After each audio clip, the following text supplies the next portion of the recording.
सभापति जी बलवान पूनिया, धन्यवाद। मेरा फिर सभी माननीय सदस्य से आग्रह है, समय की अपनी सीमा है, बढ़ नहीं सकती, और आप सब सहयोग करेंगे तो समय पे जो है बात भी होगी। माननीय नेता प्रतिपक्ष भी बोलेंगे, माननीय मंत्री महोदय भी जवाब देंगे। कृपया सहयोग करें।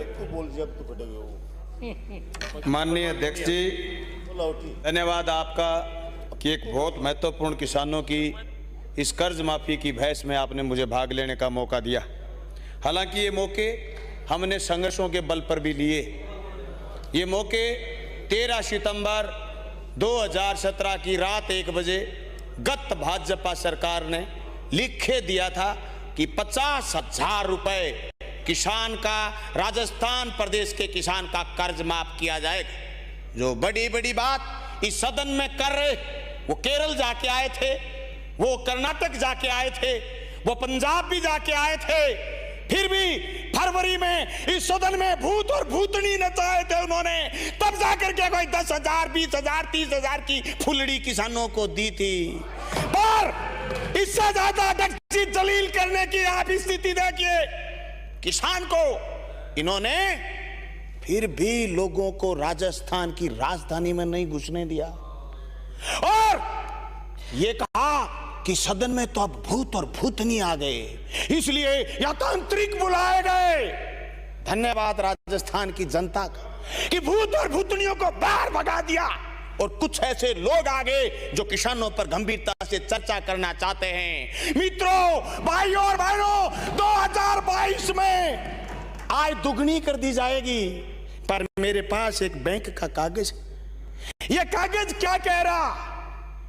रामगढ़ बैंक, जिसमें 2018 के अक्टूबर 1 को हमने समझौता किया कि किसान का फसल बीमा क्लेम बकाया आप जारी करो, बीमा क्लेम जारी हुआ।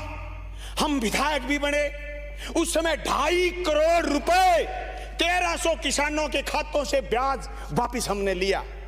गए 17 जून को मैं समीक्षा बैठक में रामगढ़ फिर किसानों को इकट्ठा करके बैंक के एजीएम को बुलाया।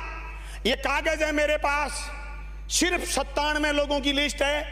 हर 15वें दिन 97 लोगों के ब्याज रिवर्स होंगे किसान के खाते में। सभापति जी, सिर्फ 600 किसानों के खातों में 76 लाख रुपए एसबीआई बैंक ने ब्याज के लूट लिए। किस बात की उकली मार रहे हो तुम? शर्म नहीं आती तुम्हें? तुम कैसे कह सकते हो कि आप गंभीर हैं? अरे फसल बीमा प्रीमियम में आपने 2 से लेकर के 5 गुना प्रीमियम बढ़ा दिया प्रधानमंत्री फसल बीमा योजना में। तुम कैसे कह सकते हो कि फसल बीमा योजना आपने ढंग से लागू की है? 2018 की अक्टूबर में मेरे क्षेत्र में फसल बीमा की प्रीमियम काटने के बाद जब बारी आई क्रॉप कटिंग की, मेरे पास कागज है जनाब।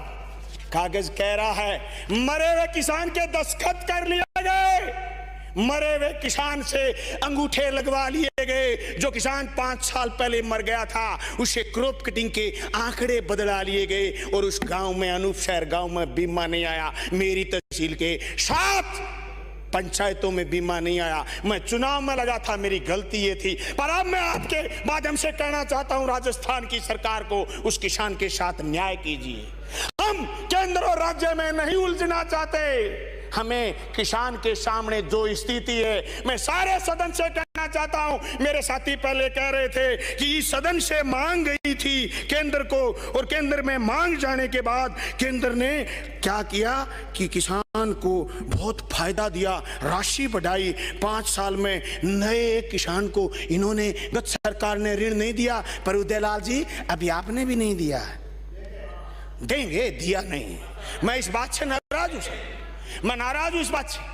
सोसाइटी में नए किसान को ऋण नहीं दिया। हम किसान की कर्ज माफी की बात पर लड़ रहे हैं। अभी लड़ाई झूठी, हम सच्ची लड़ाई लड़ना चाहते हैं। हम चाहते हैं, सही कह रहे थे नरेंद्र बुढ़ानिया, बार बार उसकी बात काटी जा रही थी, किसान पर कर्ज चढ़ा कैसे, किसान को कर्ज लेना पड़ा क्यों? आप कह रहे हो कि एमएसपी बढ़ गया। कहां बढ़ गया एमएसपी? 25 क्विंटल से फालतू अगर कहीं जिन्स आपने खरीदी है तो लोगों ने धरने प्रदर्शन जुलूस किए, तब आपने 40% खरीदी है, उससे फालतू न आपने खरीदी न इन्होंने खरीदी। लोगों की जिनसे मंडी में गड़ के रह गई, सड़ गई, लोगों की उठ गई। कभी धरने पर राजेंद्र राठौड़ गए, कभी अमराराम गए, कभी बलवान पूनिया गया, कभी कोई गया। जिसका राज होता है वो चुप्पी मार जाता है, जिसका राज नहीं होता है वो चुटकी लेने जाता है। पर मैं विदा सर गया था, राठौड़ साहब वहां भारता में थे। मैं विषय से हटना नहीं चाहता, लेकिन हट इसलिए रहा हूं कि किसान पर कर्ज चढ़ता कैसे है। किसान बीमार होता है तो उस पर कर्ज चढ़ता है, उसका बेटा पढ़ता है तो उस पर कर्ज चढ़ता है, उसकी बेटी पढ़ती है तो उस पर कर्ज चढ़ता है। उसकी सारी तरफ से जो खिंचाई हो रही है। नोटबंदी को आप इनकार कर सकते हो कि नोटबंदी की चर्चा आप कर्जे में नहीं करेंगे? क्यों नहीं करेंगे? नोटबंदी के बाद बाजार पिट गए, इसलिए किसान पर कर्ज चढ़ा है।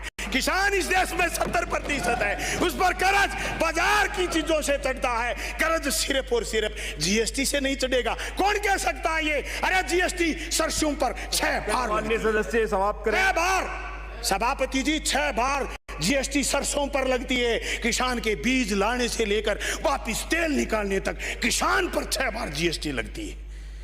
तुम जिस जीएसटी के नाम पर देश को गुमराह कर रहे थे, आज मेरी सदन से मांग जो मैंने कल एक बैनर के जरिए की थी, सबसे पहले आप किसान की भूमि नीलामी और कुर्की रोकिए, उसके बाद संपूर्ण कर्ज माफी कीजिए। 200 के 200 विधायक केंद्र की सरकार के पास जाइए। आप केंद्र के प्रधानमंत्री जी को यह कहना चाहते हैं कि उन्होंने घोषणा नहीं की। उन्होंने 2022 में ज्यादा से ज्यादा लोगों की आय दुगनी करने की घोषणा की थी, तो फिर कर्ज माफी अलग नहीं बच जाती है।